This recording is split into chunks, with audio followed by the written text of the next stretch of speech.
fekkee yaa ngi doon douter ci ne est-ce que sax am na taxawaay bi war ngir ñu génn ci finalement bi nga gisee loolu waaw Sénat de man de bett na ma betteel gu neex waay ndaxte Sénat ya ñu xamoon ba la ko jiitu même ay maamam tàmbale ko ca ONEL observatoire national des élections sama benn professeur Mbodj dirigé woon ay année 96 17 côté yooyu ONEL boobu ñu xamoon ba tey Sénat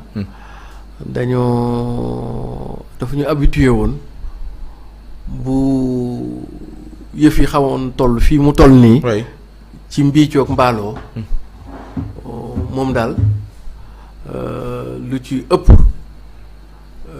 ca na nguur ga taxawee moom taxawaayam da daan jumu trop taxawaayu nguur gi j'estime pour la première fois à ma connaissance qu'une organisation disons un observatoire une organisation d'observatoire des élections autonomes aller dans le contre-courant ou aller en contre-courant de li régime bëgg waaw man de xanaa bu fekkee mës naa am ci ginnaaw ñu fàttaliku ma mais man de fàttaliku ma fu ñëwee sampee benn kuréel ne ko yaay saytu élection yi mu jël dogal goo xam ni ute nag arrangé wul nguur gi fi nekk man de maa ngi koy doog a seetlu mën naa am nag amoon na ci ginnaaw comme man des fois du ma fii di nekk ci àll bi lay nekk mën naa am nag amoon na sama ginnaaw mais daal ba may fàttaliku c'est la première fois et d'ailleurs c'est ça qui fait un peu mu bett le caractère non pas bett mais le caractère inédit parce qu'en réalité pour moi j'estime que la Sénat n'a fait autre chose que de dire le droit rien le droit mais tout le droit c'est de la même manière que le juge Sabassi sur l'affaire Ousmane Sonko au-delà de ses mérites disons personnels n'a pas fait quelque chose d'extraordinaire si ce n'est de dire le droit dans sa plénitude le droit rien que le droit mais tout le droit pour man Sénat tey dafa wax droit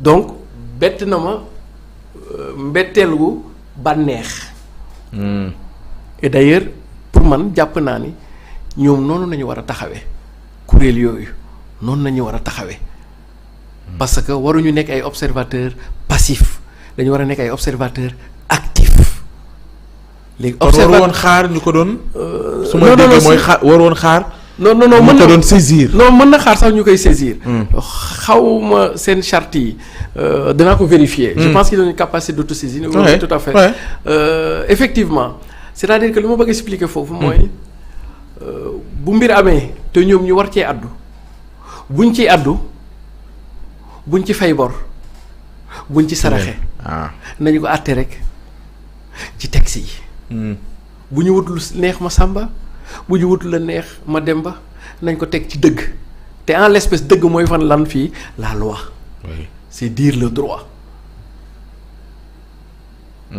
est-ce que comprendre kon donc Sénat loolu la def mais c'est là où l'analyse me traverse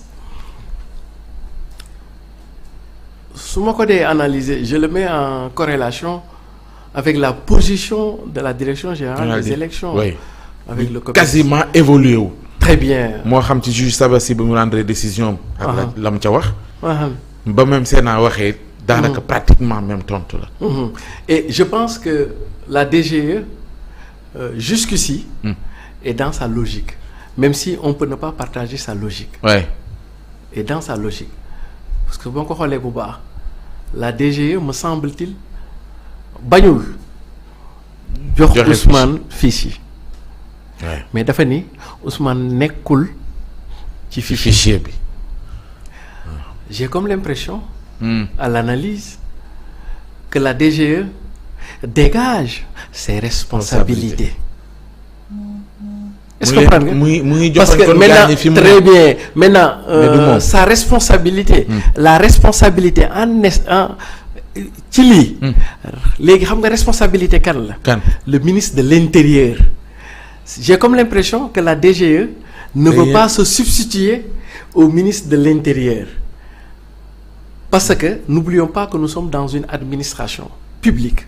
Et l'administration publique est régie par le principe qu'on appelle le principe hiérarchique. Oui. Yenn décision yi de manière stratégique. da ngay yëglu. est-ce que du kon fi mu toll nii DGE dafay toog di xaar le ministre de l'Intérieur notifier ko pour mu dugal Ousmane Sonko mu dugal ko. Et que sans cette notification. mënu ko jox fiche. il vous renvoie au ministre de l'Intérieur moo tax nous góorgóorlu. nous interpellons solennellement le ministre de l'Intérieur. Maître Sidiki Kaba. Ouais. de sortir et de se prononcer sur cette affaire parce que DGE wax na Sénat wax na moom moo ci des nag. ministre de l'Intérieur en tant que ministre de l'Intérieur. est-ce que comprendre nga. Ouais. parce que DGE bañul jox Sonko boo leen déggoo bu baax. Ouais. par exemple mais peut-être day xaar ndigal. est-ce que comprendre nga. firnde. voilà te comme moom administration la. nee nañ paaka kenn du ko jiitu ci très bien. te peut-être bëggul jiitu ministre Mbaram. kon donc ministre bi na génn moom prononcé au nom de l'exécutif. lu waral moom it mën a pat. très bien moo tax ñun ñu koy interpeller góorgóorlu yi. justice le pouvoir judiciaire. Ouais. adduna une autorité autonome buy observer élection. adduna. léegi nag exécutif moo war a addu te en matière électorale. l'autorité bi ko gérer du point de vue de l'exécutif c'est le ministre de l'Intérieur. est-ce que comprends nga. qui coordonne. Ouais. Le processus électoral.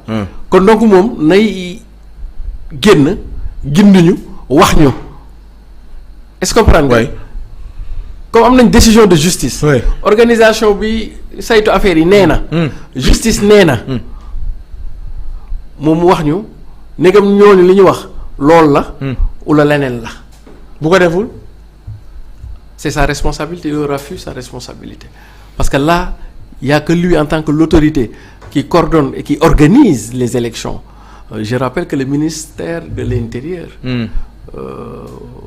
pour le pouvoir exécutif est le ministère qui organise, qui pilote et qui coordonne ce qu'on appelle les élections et donc notamment ici l'élection présidentielle.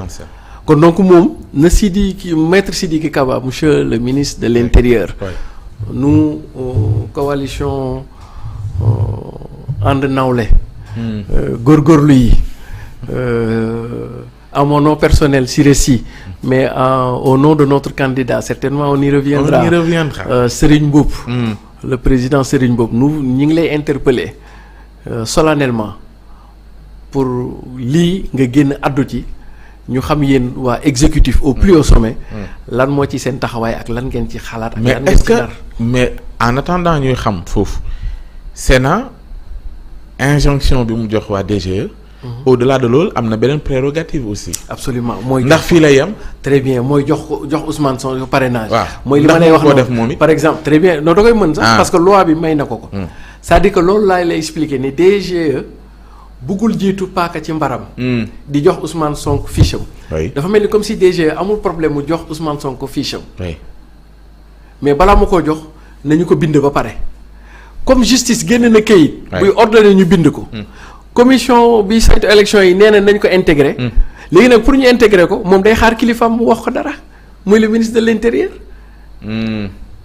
léegi en attendant foofu rek la Sénat mën a yem. déedéet du yem foofu. parce que léegi su Sénat constaté. oui parce que communiqué ba génn. très bien léegi bu constaté ak bu ma ko jox. jox ko fiche am. Sénat ci boppam. mooy jël fiche moom de parrainage. jox ko parce que ci architecture institutionnelle bi. Sénat moo féete kaw DGE. est-ce que comprendre nga. dès lors que mu féete ko kaw da koy mën a jox fiche am Ousmane Sonko dem defi ay parrainage. ban délai la loolu. mais moom defe naa ci 24 heures la ko mayoon de. boo liiree communiqué. defe naa 24 heures la ci bindoon de. waaw que da ko ordonné. d'ailleurs c'est pour ça que ordonnance dañuy génne on t'ordonne le juge fële dafa ordonné. kon donc am nañu 2 ordonnances ñaari ordonné yu fi am. yoo xam ni nag fi le moment monsieur le ministre de l'intérieur maître Sidiki Kaba.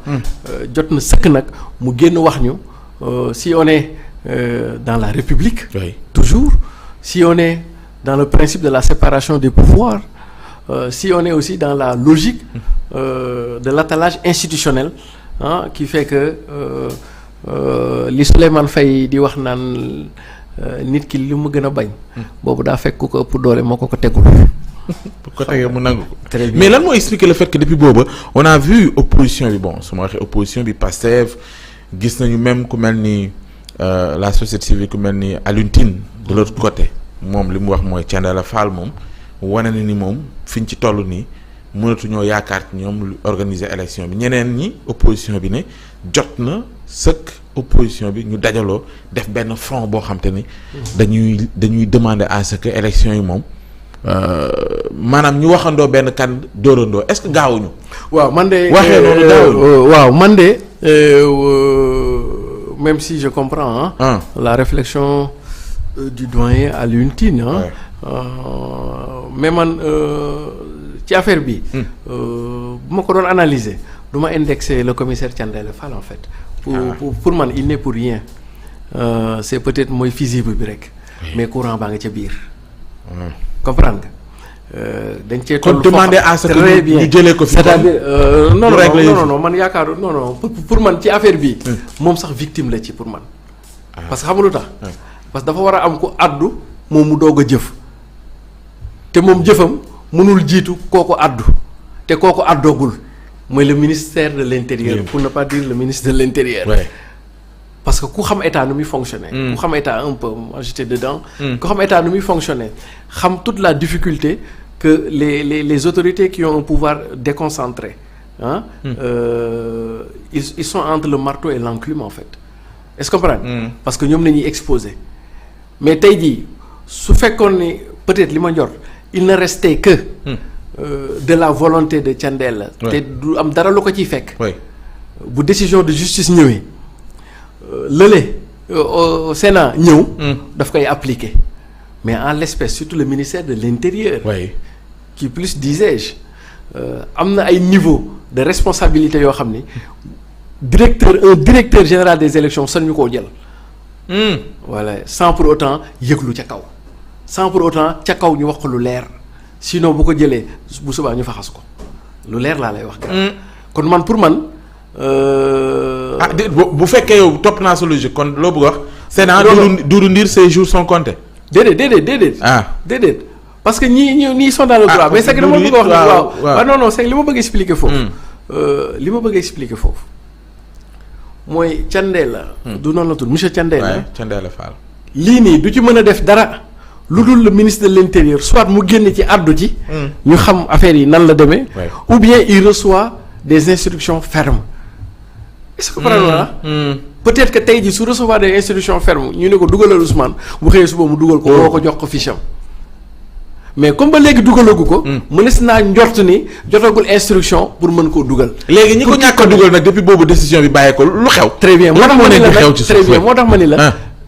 ministre de l'intérieur. ñun ñu ngi koy interpeller. est-ce que finalement moom it du boo mu ñëw génn wax. waaw moom bu ñu ko toppee est-ce que amul lu muy déglu it. waaw kon fu mu dellu waaw. day dellu kon. waaw mais non attention. parce que cette affaire là. c'est pas la matière du président de la République ah oui c'est la matière du ministère de l'intérieur la matière électorale. même si on sait que ni. ouais moom décret moo ko fa baax. waaw. moom même bu fekkee décret même bu fekkee décret moo lay ñu en fait ñi nekk ci administration bi yëpp d'ailleurs les fonctions qui occupent les fonctions civiles et militaires. ci nomination yi ñenn ñi décret moo leen fa baax.